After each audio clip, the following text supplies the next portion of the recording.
ఓం శాంతి. ఈరోజు Murali date 7 October 2025.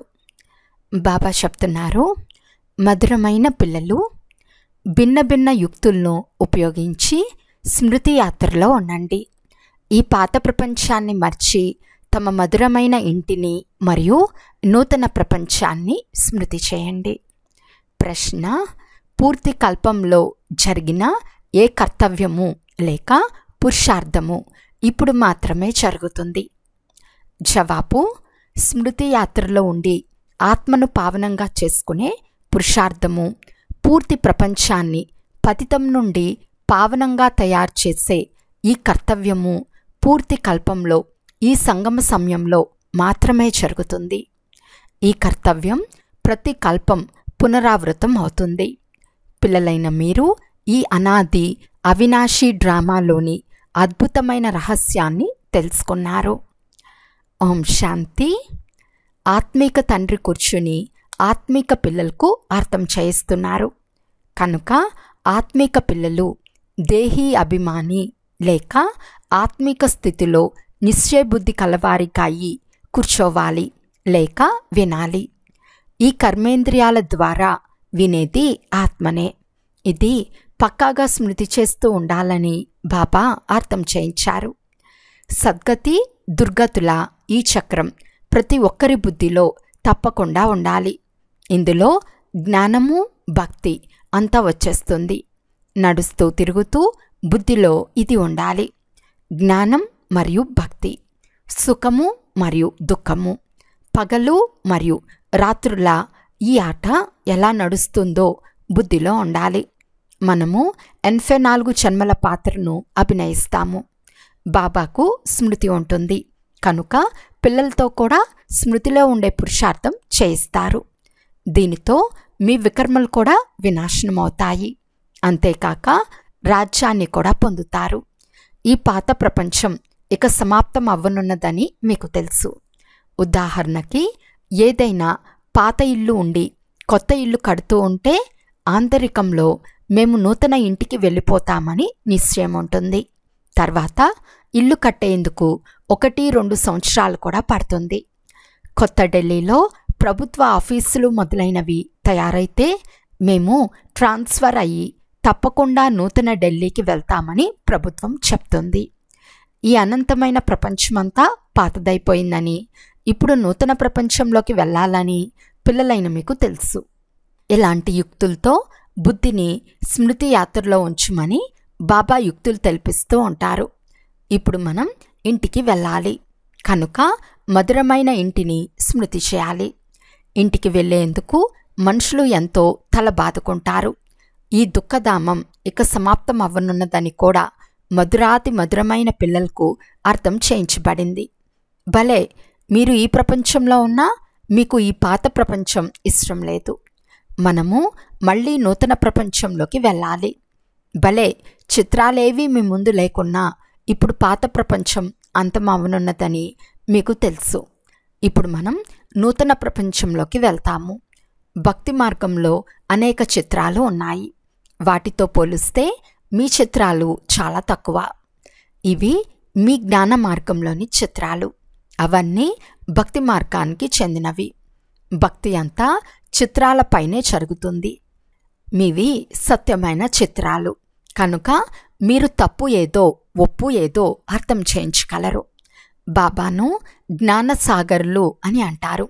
మీకు ఈ జ్ఞానం ఉంది. పూర్తి కల్పంలో ఎన్ని జన్మలు తీసుకున్నామో ఈ చక్రం ఎలా తిరుగుతుందో మీకు తెలుసు.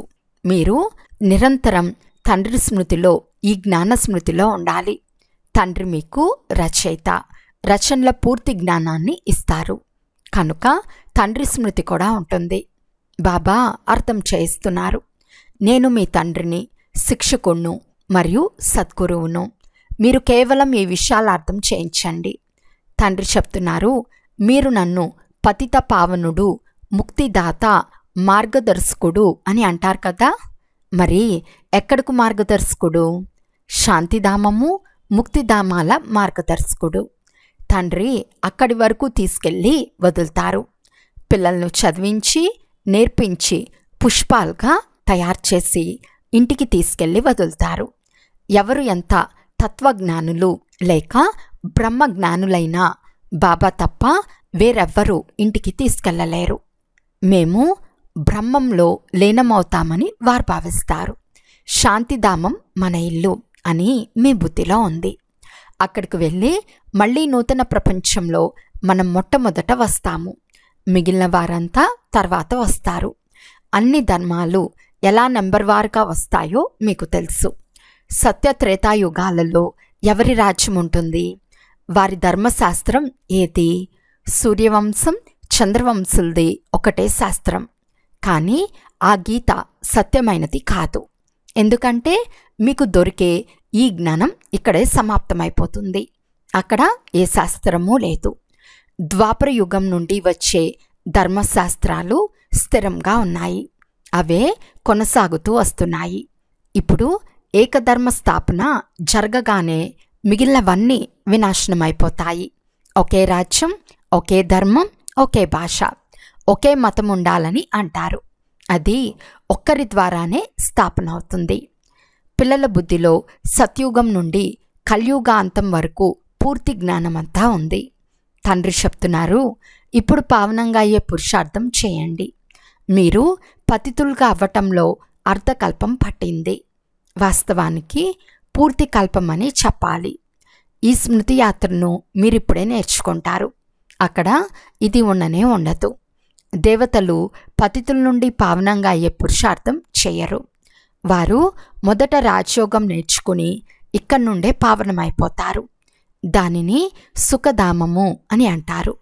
పూర్తి కల్పంలో కేవలం ఇప్పుడే స్మృతి యాత్ర చేసే పురుషార్థం చేస్తారు. పతిత ప్రపంచాన్ని పావనంగా చేసేందుకు ఇదే పురుషార్థం లేక పాత్ర మళ్ళీ కల్పం తర్వాత పునరావృతం అవుతుంది. చక్రంలో తప్పకుండా వస్తారు. మీ బుద్ధిలో ఈ విషయాలన్నీ ఉన్నాయి. ఇది నాటకము. ఆత్మలన్నీ పాత్రదారులు. వారిలో అవినాశి పాత్ర నిండి ఉంది.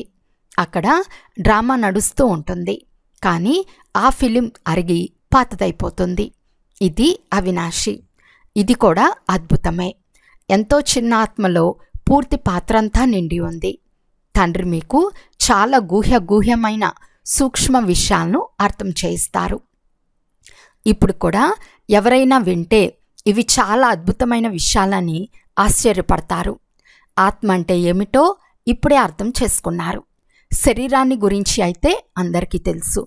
డాక్టర్లు మనుషుల గుండెను కూడా బయటికి తీసి మళ్ళీ అమరుస్తారు. కానీ ఆత్మ గురించి ఎవ్వరికీ తెలియదు. ఆత్మ పతితం నుండి పావనంగా ఎలా అవుతుందో ఎవరికీ తెలియదు. పతితాత్మ, పావనాత్మ, మహానాత్మ అని అంటారు కదా. ఓ పతిత పావన, వచ్చి మమ్మల్ని పావనం చేయమని అందరూ పిలుస్తారు. కానీ ఆత్మ ఎలా పావనమవుతుంది? దాని కొరకు అవినాశి సర్జన్ కావాలి. ఆత్మ పునర్జన్మ రహితునిగా చేసేవారిని పిలుస్తుంది. ఆత్మను పవిత్రంగా చేసే ఔషధం వారి వద్ద మాత్రమే ఉంది. కావున పిల్లలైన మీకు ఖుషీతో రోమాలు నిక్కపరుచుకోవాలి. భగవంతుడే మనల్ని చదివిస్తున్నారు. మనల్ని తప్పకుండా భగవాన్, భగవతి అని పిలుస్తారు. భక్తి మార్గంలో ఈ లక్ష్మీనారాయణను భగవాన్, భగవతి అని అంటారు. అంటే యథా రాజా రాణి తదా ప్రజలుగా ఉంటారు కదా. తమ సమానంగా పవిత్రంగా కూడా చేస్తారు. జ్ఞానసాగరునిగా కూడా తయారు చేస్తారు. అంతేకాక తమ కంటే ఎక్కువగా విశ్వానికి యజమానిగా కూడా తయారు చేస్తారు. పవిత్రత, అపవిత్రతల సంపూర్ణ పాత్రను మీరే అభినయించాల్సి ఉంటుంది. బాబా తిరిగి ఆది సనాతన దేవీ దేవతా ధర్మం స్థాపించేందుకు వచ్చారని మీకు తెలుసు. దీని గురించే ఈ ధర్మం ప్రాయలోపమైపోయిందని చెప్తారు. దానిని మరి వృక్షంతో పోలుస్తారు. ఎన్నో శాఖలు వెలువడతాయి, కానీ కాండం ఉండనే ఉండదు. ఇక్కడ కూడా అనేక ధర్మాలనే కొమ్మలు వెలువడ్డాయి, కానీ పునాది అయిన దేవతా ధర్మం లేనేలేదు. ప్రాయలోపం అయిపోయింది. ఆ ధర్మం ఉంది, కానీ ఆ ధర్మం పేరే మార్చేశారు. పవిత్రంగా లేనందున తమను తాము దేవతలమని చెప్పుకోలేరు. అందుకే తండ్రి వచ్చి రచనను రచిస్తారు కదా. మనం పవిత్రతా దేవతలుగా ఉండేవారమని ఇప్పుడు పతితులుగా అయ్యామని మీకు తెలుసు. ప్రతి వస్తువు ఇలాగే అవుతుంది. పిల్లలు ఇది మర్చిపోరాదు. మొదటి ముఖ్యమైన గురి తండ్రిని స్మృతి చేయటం. దీని ద్వారానే పావనంగా అవ్వాలి. మమ్మల్ని పావనంగా చేయమని అందరూ అడుగుతారు. మమ్మల్ని రాజారాణులుగా చేయమని ఎవరూ అడగరు. కావున పిల్లలైన మీలో చాలా నష ఉండాలి. మనం భగవంతుని పిల్లలమని మీకు తెలుసు. ఇప్పుడు మనకు వారసత్వం తప్పకుండా లభించాలి. కల్పకల్పం ఈ పాత్రను అభినయించాము. వృక్షం పెరుగుతూనే ఉంటుంది. ఇవి సద్గతినిపించే చిత్రాలని బాబా అర్థం చేయించారు. మీరు నోటితో కూడా తెలియచేస్తారు, చిత్రాలతో కూడా అర్థం చేయిస్తారు. మీ ఈ చిత్రాలలో సృష్టి ఆది మధ్యాంతాల రహస్యమంతా వచ్చేస్తుంది. పిల్లలు ఎవరైతే సర్వీస్ చేస్తారో వారు తమ సమానంగా తయారు చేస్తూ ఉంటారు. చదివించే ప్రయత్నం చేయాలి. ఎంత ఎక్కువగా చదివితే అంత శ్రేష్టమైన పదవి పొందుతారు. నేను పురుషార్థం చేయిస్తాను, కానీ అదృష్టంలో కూడా ఉండాలి కదా అని తండ్రి అంటున్నారు. ప్రతి ఒక్కరూ డ్రామా అనుసారం పురుషార్థం చేస్తూ ఉంటారు. డ్రామా రహస్యాన్ని కూడా తండ్రి అర్థం చేయించారు. తండ్రే కాక టీచర్ కూడా అయ్యారు. అంతేకాక జతలో తీసుకువెళ్ళే సత్యమైన సద్గురువు కూడా అయ్యారు. ఆ తండ్రి అకాలమూర్తి. ఇది ఆత్మ ఉండే సింహాసం కదా. దీని ద్వారా పాత్రను అభినయిస్తుంది. కావున తండ్రి కూడా పాత్రను అభినయించేందుకు సద్గతిని కలిగించటానికి సింహాసనం కావాలి కదా. తండ్రి చెప్తున్నారు, నేను సాధారణ తనువులోనే రావాలి, ఏ ఆడంబరం చూపించును. ఆశిష్యులైతే గురువుల కొరకు బంగారు సింహాసనాన్ని, మెహల్ మొదలైనవి తయారు చేస్తారు. మీరేం తయారు చేస్తారు? మీరు పిల్లలే కాక విద్యార్థులు కూడా. మరి మీరు వారి కొరకు ఏం చేస్తారు? ఎక్కడ తయారు చేస్తారు? వీరు సాధారణంగా ఉన్నారు కదా. వేశ్యలకు కూడా సర్వీస్ చేయమని తండ్రి పిల్లలకు అర్థం చేయిస్తున్నారు. పేదలను కూడా ఉద్ధరించాలి. పిల్లలు సేవ చేసేందుకు ప్రయత్నిస్తారు. బెనారస్ కూడా వెళ్ళారు. వారిని మీరు ఉద్ధరిస్తే వాహ్ బీకేలు అద్భుతమైన వారు, వేశ్యలకు కూడా జ్ఞానమిస్తారు అని అంటారు. ఇప్పుడు ఈ మురికి పనిని వదిలి శివాలయానికి అధికారులుగా అవ్వండి అని వారికి అర్థం చేయించండి. ఈ జ్ఞానం నేర్చుకుని ఇతరులకు నేర్పించమని చెప్పండి. వేశ్యలు కూడా ఇతరులకు నేర్పించగలరు. నేర్చుకుని వివేకవంతులుగా అయితే మీరు మీ ఆఫీసర్లకు కూడా అర్థం చేయిస్తారు. హాల్లో చిత్రాలు మొదలైనవి పెట్టుకుని అర్థం చేయిస్తే అందరూ వేశ్యలను శివాలయవాసులుగా చేసేందుకు ఈ బీకేలు నిమిత్తంగా అయ్యారు అని అంటారు. సేవ చేసేందుకు పిల్లలు ఆలోచిస్తూ ఉండాలి. మీపై చాలా గొప్ప బాధ్యత ఉంది. అహల్యలు, కుబ్జలు, కోయజాతివారు, వేశ్యలు మొదలైన వారిని అందరినీ ఉద్ధరించాలి. సాధువులు కూడా ఉద్ధరించారనే మహిమ ఉంది. సాధువులు చివరిలో ఉద్ధరింపబడతారని మీకు తెలుసు.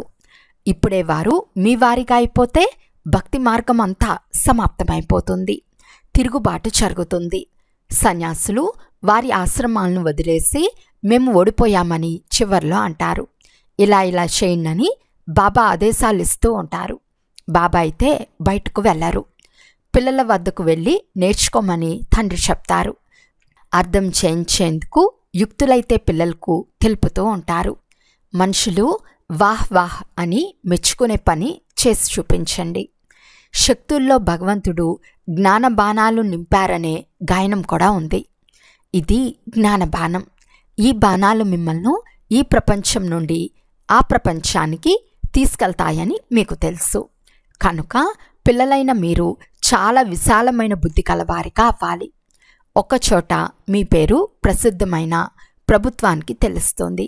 తర్వాత చాలా ప్రభావం వెలువడుతుంది.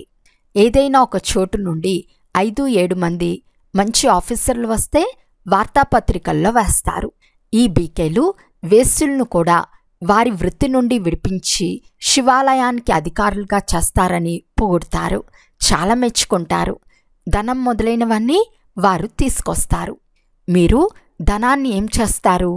మీరు పెద్ద పెద్ద సేవా కేంద్రాలు తెరుస్తారు. ధనంతో చిత్రాలు మొదలైనవి తయారు చేస్తారు. మనుషులు చూసి చాలా ఆశ్చర్యపడతారు.